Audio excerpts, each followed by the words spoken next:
தமிழ் திரை நேயர்கள் அனைவருக்கும் என்னுடைய வணக்கம். பாகன் திரைப்படம் விரைவில் ரிலீஸ் ஆகுது. அது பற்றி நிறைய விஷயங்கள் உங்களோட ஷேர் செய்யணும். வணக்கம். பிபி ப்ரொடக்ஷன்ஸ் வேந்தர் மூவிஸ் சேர்ந்து வெளியிடும் பாகன் திரைப்படம். இயக்குனர் அஸ்லம் அவரோட முதல் படம். அவர் இயக்குனர் சேரன் அவர்கள்கிட்டையும் திருப்பியும் அமீர் சார்கிட்டையும் ஒர்க் பண்ணியிருந்தார். தற்செயலாக ஒரு நிகழ்ச்சியில் அமீர் சார் சந்திக்கும் போது ஒரு கதை, நல்ல கதை கேட்டேன், கேட்டு பிடிச்சிருந்தா பண்ணுங்க, எனக்கு தெரிஞ்சு அவங்களுக்கு பொருத்தமாக இருக்கும் அப்படின்னு. அப்படி அமைச்சது தான் இந்த கதை. பிடிச்ச உடனே என்னோட நண்பர்கள் கிட்ட சொன்னேன், விபி ப்ரொடக்ஷன்ஸ் அவங்ககிட்ட. அவங்க பேசிக்காக கர்நாடகா சேர்ந்தவங்க, தமிழ் தெரியாது, தமிழ் சினிமா மட்டும் பிடிக்கும் அவங்களுக்கு. கதை கேட்டு அவங்க ரொம்ப பிடிச்சி போய் நாங்கள் தமிழ் படம் தான் பண்ணுவோம், இந்த படம் தான் பண்ணுவோம்னு சொல்லி வந்தாங்க. ஒரு அருமையான கதை, நல்லபடியாக வந்திருக்கு. இப்போதான் சமயத்தில் சென்சாரும் முடிஞ்சது, நியூ சர்டிஃபிகேட், எந்த விதமான கட்டு இல்லாமல். அவங்க சொன்னாங்க, நீங்கள் வேலையை ஈஸியாக்கிட்டீங்க அப்படின்னு சொன்னாங்க. ரொம்ப பாராட்டினாங்க படத்தை. செப்டம்பர் 1 ஆடியோ ஃபங்க்ஷன் பிளான் பண்ணியிருக்கோம். பிரபல இயக்குநர்கள், நடிகர்கள் எல்லாம் சேர்ந்து வெளியிட போகிறாங்க சத்யம் சினிமாஸில். அண்ட் செப்டம்பர் மாதமே முதல் வாரம் இல்லை 2ஆம் மாதத்துக்குள்ளே படத்தை ரிலீஸ் பண்ணுறதுக்காக பிளான் பண்ணிட்டு இருக்காங்க. அதை நோக்கி தான் நாங்கள் செயல்பட்டுருக்கோம். நல்ல படம். இட்ஸ் ரொமான்டிக் காமெடி, ரொம்ப லைட்டர் வெயிட்டான ஒரு ஸ்கிரிப்ட், ப்ளசண்டான ஒரு லவ் ஸ்டோரின்னு சொல்லலாம். நான் ஜனனி ஐயர், ஒரு தமிழ் பேசக்கூடிய ஒரு கதாநாயகி, அவர் இவன் படத்தில் நடிச்சிருக்காங்க. And Kovai Sarala madam, George sir, Soori, Pandi, இந்த மாதிரி எக்கச்சக்கமான ஆர்டிஸ்ட் இந்த படத்தில் இருக்காங்க. ரொம்ப கலகலன்னு ஒரு படம். முழுக்க முழுக்க பொள்ளாச்சியும் திருப்பூரில் மட்டுமே எடுக்கப்பட்டது. இது ஒரு பர்டிகுலர் ரீசனுக்காக அங்கே எடுத்திருக்காரு இயக்குனர். அந்த கதை பொள்ளாச்சி திருப்பூரில் மட்டும்தான் எல்லாமே சம்பவங்கள் நடந்திருக்குன்றதுனால காட்சிகள் எல்லாம் அங்கே தான் எடுக்க முடியும்னு சொல்லி முழு படம் அங்கேயே எடுத்திருக்காங்க. திருப்பூரில் இந்த அளவுக்கு ஒரு என்ன சொல்லுவோம், ஒரு ஷூட்டிங்ன்றது இந்த அளவுக்கு நடந்தது காட்சிகள் எடுத்தது இந்த படத்தில் மட்டும்தான். அங்கே இருக்கக்கூடிய பிரச்சனைகள், திருப்பியும் அந்த டெக்ஸ்டைல் இண்டஸ்ட்ரி பேக்ட்ராப், இதெல்லாம் வச்சு இந்த படத்தை எடுத்திருக்காங்க. என்னோட கேரக்டரைசேஷன் சிம்பிள் இளைஞன், ஒரு பொள்ளாச்சியில் இருக்கக்கூடிய இளைஞன். தன்னோட திறமை தன் நாட்டுக்கே பிரயோஜனமாக இருக்கணும் அப்படின்னு ஆசைப்படக்கூடிய, வாழ்க்கையில் பெருசாக சாதிக்கணும்னு ஆசைப்படுறேன். ஆனால் அந்த சுயநலத்தை சின்ன சின்ன விஷயங்கள், தவறுகளும் செய்யணும். ஸோ அந்த தவறுகள்னால வர பிரச்சனைகள் அண்ட் காதல், இது எல்லாமே சேர்ந்து எப்படி ட்ராவல் ஆகிறதுக்கு தான். பாகன் எல்லாரும் யானை இருக்கக்கூடிய ஒரு படம் தான் அப்படின்னு யோசிச்சுட்டு இருப்பாங்க. அந்த மாதிரி எதுவும் கிடையாது. பாகன், அதாவது இந்த படத்தில் சைக்கிள் ஒரு முக்கியமான கேரக்டராக இருக்கும். ஸோ சைக்கிளோட பாகன் அப்படின்னு சொல்லலாம். படம் பார்க்கும்போது சைக்கிளுக்கு ஏன் அவ்வளோ முக்கியத்துவம் இருக்குன்னு தெரியும். ஏதோ ஒரு வகையில் சின்ன வயசுலேருந்து எல்லாருக்குமே சைக்கிள் அவங்க வாழ்க்கையில் ஒரு துணையாக இருந்திருக்கும். எல்லாருக்கும் ஃபர்ஸ்ட் எடுத்த உடனே கார் வாங்கணும், பைக் வாங்கணும்னு இருக்காது. வாழ்க்கையில் முதல்ல ஆரம்பிக்கிறது ஒரு சைக்கிளோட தான் இருக்கும். அந்த சைக்கிள் கூட நிறைய விஷயங்கள் நடந்திருக்கும். ஸோ அதை இந்த படத்தில் ரொம்ப அழகாக எடுத்து காமிச்சிருக்காங்க. நல்ல அருமையான காதல் காட்சிகள், முழுக்க முழுக்க ஹியூமர், ஃபாஸ்ட் அண்ட் பேசி ஃபிலிம். டைப் போகிறதே தெரியாது, கலகலன்னு இருக்கும். நல்ல ஒரு வாய்ப்பாக இருந்தது எனக்கு. நண்பன் பிறகு ஹியூமர் சைட் டச் பண்ணுறதுக்கான வாய்ப்பு. அதுக்கு நான் அஸ்லம் சாருக்கும் திருப்பியும் அவரோட துணை இயக்குனர் ஜெகன் அவர்களுக்கு நன்றி சொல்லணும். அஸ்லம் வெரி பிளான்ட், நல்ல ஒரு ஃபோக்கஸ் டைரக்டர். அவருக்கு டயலாக்ஸ் பெரிய கமாண்ட், ஹியூமர் சென்ஸ் உள்ள ஒரு டைரக்டர். இந்த கதையை கேட்கும் போது எந்த அளவுக்கு திருப்தி இருந்துச்சோ, படம் பண்ணும்போது அதே இடத்துக்கு திருப்தி இருந்துச்சு, நிறைவே இருந்தது. இதுதான் வேந்தர் மூவிஸ். அவங்க ரொம்ப செலக்டிவான படங்கள் பண்ணுறாங்க, பிரமாணமான படங்கள் பண்ணுறாங்க. அவங்களுக்கு இந்த படம் பிடிச்சி போய் இமீடியட்டாக அவங்க இந்த படத்தை ரிலீஸ் பண்ணணும்னு சொன்னாங்க. Very happy. ஒரு ஷார்ட் ஸ்பேனில் நல்ல ஒரு ரிலேஷன்ஷிப் எங்களுக்கு அமைஞ்சது. இந்த படம் கரெக்டான தேதியோட போயிருக்கு அப்படின்னு நாங்கள் ஃபீல் பண்ணுறோம். என்டர்டெய்னர், தமிழ் பேசக்கூடிய ஒரு கதாநாயகி. டயலாக்ஸ் சில நேரத்தில் பெரிய லென்த்துக்கான ஒரு டயலாக்ஸ் பண்ணும்போது, இல்லை ஹியூமர் பேஸ்ட் இருக்கும்போது லாங்குவேஜ் தெரியாமல் இருந்தால் ஏதோ ஒரு வகையில் ஒரு சரிவு இருக்கும், இடைஞ்சல் இருக்கிற மாதிரி இருக்கும். ஸோ லாங்குவேஜ் தெரிஞ்சதுனால ரொம்ப ஈஸியாக இருந்தது, எல்லாமே ஒரு டேக்கில் முடிஞ்சது. அண்ட் கோவை சர்லா மேடம் ஸ்பாட்டில் இம்ப்ரோவைசேஷன் என்னன்றது அவங்க கிட்ட பார்த்து கற்றுக்கிட்டேன். டான்ஸோட டைமிங்கும் சரி, அந்த ரிதமும் சரி, எல்லாமே அவங்களுக்கு பார்த்தீங்கன்னா அந்த எக்ஸ்பீரியன்ஸில் இருக்குது. நாங்கள் எல்லாரும் சேர்ந்து ஒரு பாட்டுக்கு ஆடிருந்தோம். சிம்பான்னு சொல்லி ஒரு பாட்டு, பிரமாதமான ஒரு ஹிட் சாங்காக இருக்கும். ஜேம்ஸ் வசந்த் அவர் வெறும் மெலடிக்கு அப்படின்னா இந்த படத்தில் இந்த ஒரு பர்டிகுலர் ஒரு குத்துப்பாட்டோ இல்லை ஃபாஸ்ட் நம்பர்னு சொல்லலாம். அதுக்கான ஒரு என்ன சொல்லும், ஒரு பேசக்கூடிய ஒரு பாட்டாக இருக்கும். நானும் கோவை சர்லா மேடம், ஜார்ஜ் சார், சூரி, பாண்டி எல்லாம் சேர்ந்து இந்த பாட்டில் ஆடுது. பிரமாதமாக வந்திருக்கு. அது பொள்ளாச்சியை சுற்று வட்டாரத்தில் எடுத்திருந்தோம். மெலடி முக்கியமாக இந்த படத்தில் ஜேம்ஸ் வசந்த் அவர் வந்து 5 பாட்டுமே 5 விதமான பாடல்களாக இருந்திருக்கு. எப்படி அவருக்கு வந்து சுப்பிரமணியபுரத்தில் ஒரு அழகான ஒரு நம்பர் அமைஞ்சிருக்கும், இதுலேயும் ஒரு பிரமாதமான ஒரு சூப்பர் ஹிட் சாங் அமைஞ்சிருக்கு. Very happy. நல்ல ரீ ரெக்கார்டிங் வேற கொடுத்துருக்கு. படத்துக்கு ஒரு பெரிய backbone re recording. Camera Lakshman, Vennila Kabadi Kuzhu, இப்போ புத்தகம், இந்த மாதிரி படங்கள் பண்ணிட்டு இருக்காரு. அண்ட் நெக்ஸ்ட் திருமணம் அவர் தான் பண்ணிட்டு இருக்காரு. லக்ஷ்மண் வந்து இந்த வெண்ணிலா கபடி குழுவில் ரொம்ப பேசப்பட்டது அவரோட சினிமாட்டோகிராஃபி. இந்த படத்துலையும் அவர் வேற ஒரு டோன் கொடுத்துருக்காரு. சும்மா ஒரு என்டர்டெய்னர்னு இல்லாமல் அதை வந்து ஒரு கிளாஸியான ஒரு படமாக வந்து காட்டணும்னு ஆசைப்பட்டிருக்காங்க. ஸோ எல்லாமே அமைஞ்சது தான் இந்த படத்தில். அண்ட் சுப்ரீம் சுந்தர் மாஸ்டரோட ஃபைட்ஸ், ஒரு முக்கியமான ஒரு சேஸ் ஃபைட் ஒன்று பண்ணியிருந்தார். கரெக்டாக அந்த சுச்சுவேஷனுக்கு என்ன தேவையோ அதுக்கேற்ற மாதிரி ஒரு ஃபைட் கம்போஸ் பண்ணி எந்த ஒரு பிரச்சனையும் இல்லாமல், யாரோ ஒரு செய்தியில் ஒன்று போட்டிருந்தாங்க எனக்கு ஏதோ ஆக்சிடென்ட் ஆச்சுன்னு சொல்லி, ஒரு கீழல் கூட படாமல் அவ்வளோ நல்லா பார்த்துக்கிட்டது சுப்ரீம் சுந்தர் மாஸ்டர். அண்ட் ரொம்ப ரசித்து அந்த ஃபைட் பண்ணோம். ரொம்ப ஜாலியாக இருந்துச்சு அவர் கூட ஒர்க் பண்ணுறதுக்கு. எல்லாமே ரொம்ப பிளான்டாக இருந்தது, கரெக்டான கட். ஸோ ஸ்ட்ரெயின் இல்லாமல் ஒரு ஃபைட் சீக்வன்சஸ்னால் வருதுன்னு சொல்லுவேன். ரொம்ப நல்லா இருந்தது. அண்ட் ஒரு என்ன சொல்லுவோம், நல்ல ஒரு மெசேஜும் இருக்குது இந்த படத்தில் கன்வே ஆகும். என்டர்டெய்னர், குடும்பத்தோடு எல்லாரும் சேர்ந்து பார்த்து ரசிக்கக்கூடிய ஒரு படம். பெருசாக வந்து குழப்பிக்கிறதோ இல்லை ஆழ்த்திக்கிற மாதிரி ஒரு கதை கிடையாது.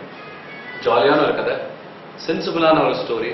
அட் தி சேம் டைம் நம்மளை எங்கேயோ ஒரு இடத்துல வந்து சின்னதாக வந்து யோசிக்க வைக்கும் இந்த படம். பாகன் விரைவில் உங்கள் பிடிச்ச தியேட்டர்ஸில் வரப்போது, தயவுசெய்து தியேட்டரில் மட்டுமே பாருங்கள். அண்ட் ஆடியோவும் விரைவில் வெளியிடும். மேஜராக வந்து ஹியூமர் சைடு எனக்கு ஆப்பர்ச்சுனிட்டி இருந்தது. அது சங்கர் சார் வந்து நிறைய ஃபைன் டியூன் பண்ணியிருந்தாரு. ஸ்பாட்டில் வந்து எந்த மீட்டரில் பண்ணால் அந்த ஹியூமர் ஒர்க் அவுட் ஆகும்னு சொல்லிட்டு இருந்தார். ஸோ அதுக்கப்புறம் இமீடியட்டாக இன்னொரு லைட்டர் வெயில் ஸ்கிரிப்ட் பண்ணணும், எடுத்தவொடனே இன்னொரு சீரியஸ் பண்ண வேண்டாம் அப்படின்னு தோணுச்சு. ஏன்னா அந்த படம் முடிச்ச பிறகு எல்லாருமே வந்து ஜாலியாக இருந்துச்சுங்க பர்ஃபார்மன்ஸ் அப்படின்னு சொன்னாங்க. அதே மாதிரி அதுலேயும் ஒரு காட்சி வந்து அப்பா கூட பேசுகிற காட்சி வந்து நல்ல எமோஷன் இருக்கும். ஸோ அடுத்த கதையும் ஒரு நல்ல லவ் ஸ்டோரி, அதில் சின்ன எமோஷன் இருக்கணும்னு நாங்கள் ஆசைப்படுறோம். அதுக்கான ஒரு கதை தான் பார்க்குறேன். ஸோ ஐ ஃபெல்ட் அந்த எக்ஸ்பீரியன்ஸ் ஆஃப் நண்பன் வந்து இதுக்கு கை கொடுத்தது. அண்ட் ஹியூமர் இன்றைக்குமே வந்து ஒரு அட்டம் பண்ணணும்னு ஆசைப்பட்டுட்டு இருந்தேன். பண்ணாத ஒரு ஜானராக இருந்தது. ஸோ இந்த படம் வந்து எனக்கு அது ஒரு நல்ல எக்ஸ்பீரியன்ஸாக இருந்திருக்கு. சார், ரோஜா தோட்டத்தில் வந்து உங்களுடைய படம் பார்த்தீங்கன்னா எல்லாமே நீங்கள் ஹீரோ, எல்லாம் செகண்ட் ஹீரோ, தேர்ட் ஹீரோ அது மாதிரி இருந்தது உங்களுக்கு எப்படி இருக்கு? இல்லை, அந்த மாதிரி ஆப்பர்ச்சுனிட்டிஸ் எதுவும் வரல. ப்ராப்ளி எதனா ஒரு படத்தில் வந்து மல்டி ஸ்டாரில் வந்து அந்த மாதிரி ப்ராப்ளம் எனக்கு இம்பார்ட்டன்ஸ் இருந்ததுன்னா பண்ணுறது தப்பு கிடையாது. பட் ஆஸ் இட் இஸ் எனக்கு வரக்கூடிய கதைகள் வந்து எனக்கு முக்கியத்துவம் வச்ச ஒரு கதைகள் வரும்போது I don't see a reason why I should do it. நண்பன் கூட பார்த்தீங்க அப்படின்னா ஒரு பக்கம் இளைய தளபதி, இன்னொரு பக்கம் ஜீவா இருந்தாலும் எல்லாருக்கும் சரிசமானமான ரோலாக இருந்தது. ஸோ அதான் சொல்கிறேன், மல்டி ஸ்டார் பண்ணுறது பிரச்சனையே கிடையாது. ஆனால் அந்த மல்டி ஸ்டாரர்ஸ் வந்து ஈக்குவல் இம்பார்ட்டன்ஸ் இருக்கணும். அந்த கதையில் வந்து எல்லாருக்குமே ஸ்கோப் இருந்தால் நிச்சயமாக எல்லாரும் பண்ணுவாங்க. நம்ம பொட்டன்ஷியல் வெளிப்படுத்துகிற மாதிரி கதைகள் அமையும் போது ஏன் பண்ண மாட்டாங்க? பட் நம்ம பொட்டன்ஷியலை வெளிப்படுத்த முடியாத ஒரு கதை எதுவும் நாம பண்ணணும்னு சொல்லுவோம். எல்லாருக்கும் சுயநலம் இருக்கு. நான் படம் பண்ணும்போது நான் தெரியணும்னு ஆசைப்படுவேன். ஸோ அதுக்கான ஆப்பர்ச்சுனிட்டி இருக்கும்போது நிச்சயமா இருக்கும்.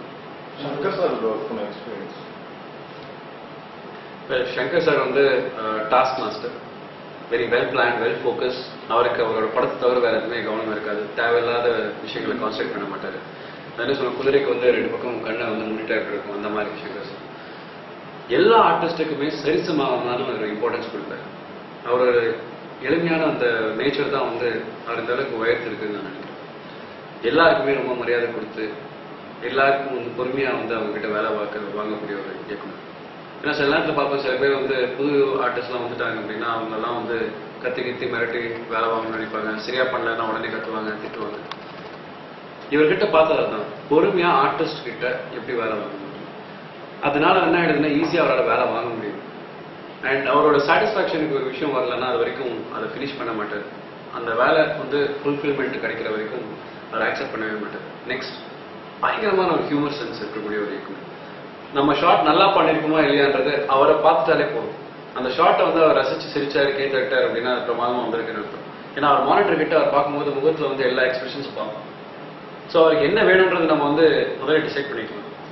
இன்னொன்று, பிரமாதமாக ஒரு மிமிக்ரி ஆர்டிஸ்ட்.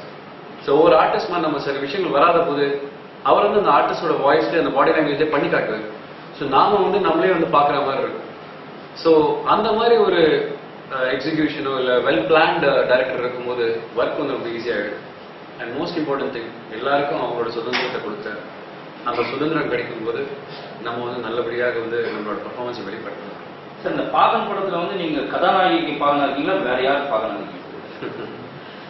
இந்த கேள்விக்கெல்லாம் நான் எப்படி பதில் சொல்ல முடியும் சொல்லுங்க. வெல், பாகன்ன்றது இந்த படத்துல வந்து சைக்கிள் ஒரு முக்கியமான கேரக்டரா இருக்கு. ஸோ சைக்கிள் பாகன் சொல்லலாம். யானை பாகன், குதிரை பாகன் நீங்க கேள்விப்பட்டிருப்பீங்க, சைக்கிள் பாகன் நீங்க கேட்கலாம். சரி சார், இப்போ பெரும்பாலான ஹீரோஸ்ல வந்து ஹீரோயினை வந்து கார் வேணுமோ இல்லை பைக் வேணுமோ, நீங்க சைக்கிள் டபுள் சோக்கா வச்சுட்டு போயிருப்பீங்க. அந்த கெமிஸ்ட்ரி எப்படி ஒர்க் அவுட் ஆச்சு, எப்படி இருந்துச்சு சார்? சைக்கிளை வச்சு கூட்டு போனதுனால கெமிஸ்ட்ரி ஒர்க் அவுட் ஆகலைங்க. நல்ல காட்சிகள் அமைஞ்சதுன்னா நிச்சயமா கெமிஸ்ட்ரி ஒர்க் அவுட் ஆகும். எல்லாரும் வந்து ஆரம்பத்துலேருந்து வந்து சைக்கிள் என்ன வந்து பழத்தை தொடங்குவாங்க. நீங்க ஸ்கூட்டர் ஓட்டினா கூட சைக்கிள் கற்றுக்கிட்டீங்கன்னா ஸ்கூட்டர் ஓட்டுறதுக்கு ரொம்ப ஈஸியா இருக்கும். அதே தான் வந்து கார். ஸோ எது ஒரு பேசிக் அப்படின்னு சொன்னா சைக்கிள் இருக்கும். ஸோ ஒரு பொண்ணை ப்ராப்ளம் இம்ப்ரெஸ் பண்றது வந்து சின்ன வயசுலேருந்து இருக்கும்போது இந்த பர்டிகுலர் ஃபிலிம் வந்து சின்ன வயசுலேருந்து ஒரு தொடர்பு இருக்கும். ஸோ அது எங்க ஆரம்பிச்சிருக்குன்னா சைக்கிள் என்ன ஆரம்பிச்சிருக்கு. சைக்கிள் ஐ திங்க் எல்லாரோட வாழ்க்கையிலும் ஒரு நல்ல நினைவா இருக்கும். அது கூட நிறைய எக்ஸ்பீரியன்ஸ் நம்ம ஷேர் பண்ணிக்கலாம். எனக்கே ஒரு சின்ன எக்ஸ்பீரியன்ஸ் இருக்கு. சின்ன வயசுல எங்க அப்பா வந்து ஆஃபீஸ் முடிச்சுட்டு வீட்டுக்கு வரும்போது கிரவுண்ட் வழியா வந்துட்டு இருக்காரு. அப்பா அப்பதான் புதுசா ஒரு சைக்கிள் வாங்கி கொடுத்துருந்தாரு. அந்த சைக்கிள் வந்து இன்னொரு பையன் ஓட்டிட்டு போயிட்டு இருக்கான். எங்க அப்பா பக்கத்துல இருக்கிற பார்த்து எங்க அப்பா சரி என் பையன் சைக்கிள் வேற யாரும் ஓட்டிட்டு இருக்காங்க. அவர் சரி என் பையன் தாங்க அப்படின்னாரு. பரவாயில்ல, உங்க பையன் சைக்கிள்லாம் பையனோட எல்லாம் ஷேர் பண்ணிக்கிறான், நல்ல ஒரு மாரல்ஸ்லாம் எத்திக்ஸ்லாம் நீங்க சொல்லி கொடுத்துருக்கீங்க, நல்லா வளர்த்துருக்கீங்க அப்படின்னாரு. எங்க அப்பா பரவாயில்ல, நம்ம பையன் இந்த மாதிரிலாம் செஞ்சிருக்காரு. ஆனா சந்தேகத்தோட எங்க அப்பா வந்து தம்பி கூப்பிட்டு, என்னடா புது சைக்கிள்லாம் உங்ககிட்ட கொடுத்துருக்கான், எப்படி தைரியமா கொடுத்துருக்கான், நீங்க வேற அவருக்கு 5 ரூபாய் என்கிட்ட காசு வாங்கியிருக்கான் அப்படின்னாரு. நான் நீங்க மாட்டிக்கிட்டேன். ஸோ எல்லாருக்கும் எக்ஸ்பீரியன்ஸ், எல்லாரும் ஒரு மிஸ்டேக் பண்ணுவாங்க. நான் இந்த மாதிரி மிஸ்டேக் பண்ணியிருக்கேன். எனக்கு அப்பயே ஒரு சின்ன ஒரு பிசினஸ் மைண்ட் எங்க அப்பா கிட்ட முடிச்சுட்டேன். பிசினஸ் மென்டாலிட்டியில் பண்ணப்பா, காத்தடிக்கிறதுக்கு திருப்பி நாளைக்கெல்லாம் மெயின்டெனன்ஸுக்குலாம் காசு தேவையில்லை, உங்களை டிஸ்டர்ப் பண்ணக்கூடாதுன்னு நான் பண்ணிக்கிட்டேன். ஸோ அது இந்த படம் பண்ணும்போது இந்த பேசிக் நேச்சர் வந்து ரிலேட் பண்ணிக்க முடிஞ்சது. ஸோ வெரி மிஸ்டியூஸ் கை, ஏதோ ஒரு சேட்டை பண்ணிக்கிட்டு மாட்டிக்கக்கூடிய ஒரு கேரக்டர் தான் இருக்கும். சார், இறுதியா ஒரு கேள்வி சார், வேணும் அவுட் ஆஃப் த ரெக்கார்ட் கூட வச்சுன்னா, நீங்க பிசினஸ் சொல்லிட்டீங்க, அதெல்லாம் ரைட். இந்த மண்டபத்தை உருவாக்குறது நீங்களா, இந்த பிரஸ் மீட் நடக்கிற மண்டபத்தை உருவாக்குறது நீங்களா, இல்லை உங்க ஃபாதரா சார்? வெல், பத்திரிகைக்காரங்களோட எங்க அப்பாவுக்கு வந்து ஒரு நல்ல ரிலேஷன்ஷிப் இருக்கு. நாட் பிகாஸ் என்னோட தந்தை என்ற முறையில கிடையாது. அவங்களோட வந்து அவர் நட்பு நல்லா மெயின்டைன் பண்ணதுனால தான் நான் இல்லாத போது கூட அவரை கேட்டு நிறைய பேர் வந்து மீட் பண்ணுவாங்க அண்ட் தொடர்பு வச்சுக்கிட்டு இருப்பாங்க. ஐ திங்க் அந்த ஒரு ஆரோக்கியமான விஷயம் just come on to me. I am happy. அவர் மேலே வச்சிருக்க மரியாதை நிறைய பேர் கூட இன்னும் நல்லா பழகிட்டு இருக்காங்க. ஸோ அந்த ரிலேஷன்ஷிப் இன்னும் கண்டினியூ ஆகும். ஸோ நீங்கள் தெலுங்குல வந்து பார்த்தீங்கன்னா டைரக்ட் படம் பண்ணிட்டு இருந்தீங்க நடுவில். இப்போ பார்த்தீங்கன்னா ரீசெண்டாக கூட சில படம் வந்து ஆட் ஆகிடுச்சு.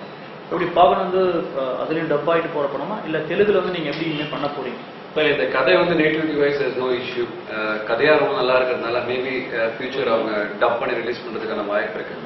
பட் அடுத்தடுத்த படங்கள் நிறைய வந்து பைலிங்குவலா தான் பிளான் பண்ணிட்டு இருக்காங்க. இப்போ நீங்க பாத்தீங்கன்னா வரிசையா தெலுங்கு படங்கள் எல்லாம் வந்து தமிழ்ல டப் பண்ண ஆரம்பிச்சிட்டாங்க.